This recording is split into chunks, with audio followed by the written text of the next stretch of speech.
Massive gap now. It's not going to be easy to take this off, is it? Because I've snapped the screws. We get to actually water test this bad boy today.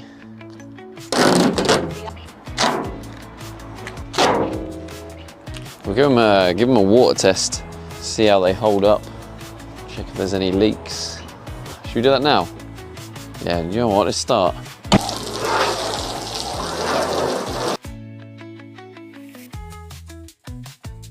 All right, wish me luck, wish me luck.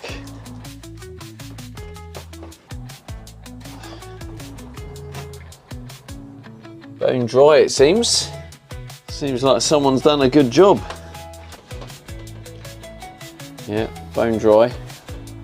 But yeah, I mean, here's a close-up of the inside. You can see. I mean, my cut weren't perfect, but I mean, to be a non-professional job, I actually think that's quite good. A bit more of a zoomed out version. You can see obviously the skylight up there. See the fan up there. So I mean, it's starting to come along really, isn't it? It's definitely nice to have like all this natural light. I actually need to order the window. We're having another window there for the kitchen. We're also having another window here. So yeah, there's going to be another window here, another window there, and a nice big window on the slide door. So this gap is a lot better, isn't it? As you see the channel gap here.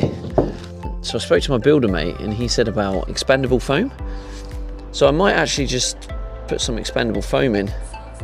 Actually, it's not going to be easy to take this off, is it? Because I've snapped the screws. But yeah, maybe it is a case of like loosening the screws a little bit, allowing this to lift up, putting all the silicone underneath, and then compressing it down a little bit, and then maybe going around all the edge.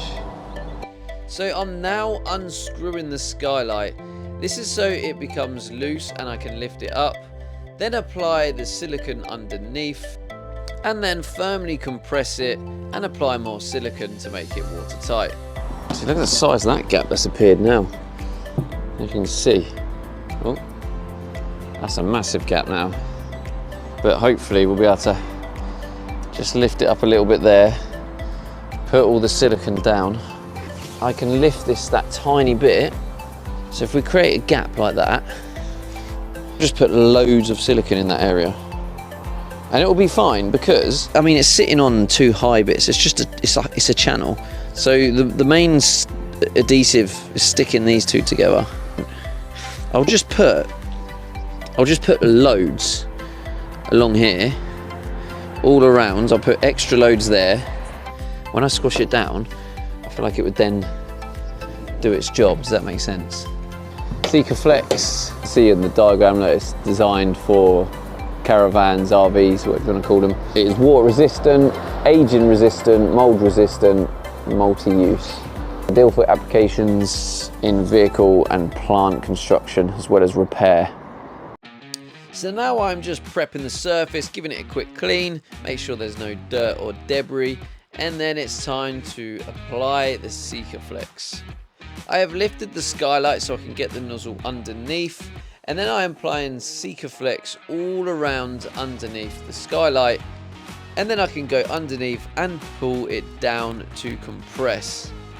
Once this is then screwed in place, I can come back up and then apply more Sikaflex and neaten it up and ensure it is then going to be watertight. You'll also notice there was a bucket there. I'm using warm soapy water, which is supposed to help spread the silicone and obviously make it nice, neat, tidy and effective. Let me know in the comments if you have any more tips on this subject, as I am obviously still such a novice. But overall it looks like it is quite neat, and it does look like it's going to not only keep it watertight but also help hold the skylight in place. So overall I'm pretty happy with the results. So this is the work of art. Hopefully it does the job. This is the bit I compressed a little bit. Seems still be okay, I think. But yeah, in theory, nothing should get through that, should it? We should be good. However, what I am going to do next, do a little bit of a water test, because this one we use mastic. It was a different solution, but I'm going to give it a go.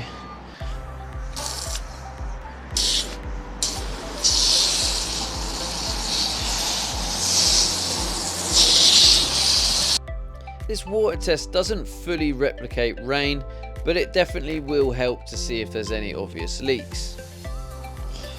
Well, that's a good start, I'll tell you that. I need it to proper rain at some point.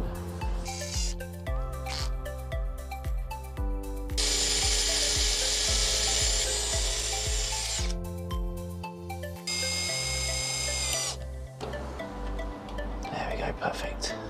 Because yeah, this was on its own with one screw. So what it was doing is it was turning, and the screw on the ceiling is going to turn, and obviously we siliconed it, so I think we should be good.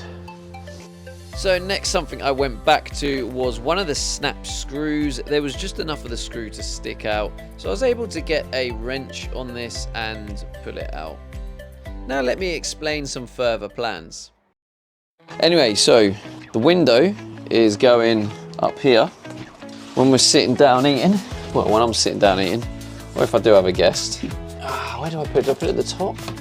And so the dilemma I have, what height do I put this? Do I put it at like a height where when I'm sitting down, I can look out? That might be the one. But also, or do I put it down at the height that's level with the table?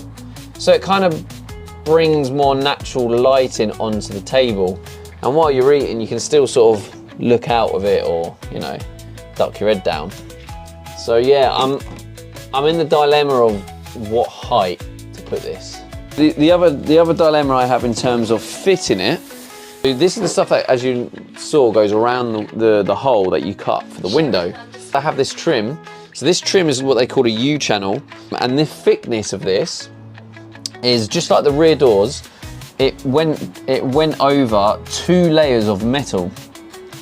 So this is the thickness for if you're going over 2 layers of metal, which this bottom bit is obviously would be 2 layers. So if I cut it at the very bottom, but then obviously as it curves around there, that's then single. Yeah, so this won't hold. Unless you can squeeze it really tight, maybe with some pliers or something. Do I buy one for the single layer of metal? But where that becomes a problem is, as I cut through this, there will be 4 points. 1, 2, 3, 4. 4 points at which it's going to have to go. There's going to have to be 2 layers of metal. So at this point, I'm not exactly sure how I'm going to install this window, but I'm sure I will figure this out, and hopefully we can install this tomorrow. And if you enjoy my content, please remember to hit that like and subscribe, and even leave a comment, as this will help the channel grow. And if there is enough interest, at the end of the project, I will be releasing how-to videos on how I achieved everything I did. Thanks again for your support. I appreciate you guys, and I'll see you in tomorrow's video. Peace out.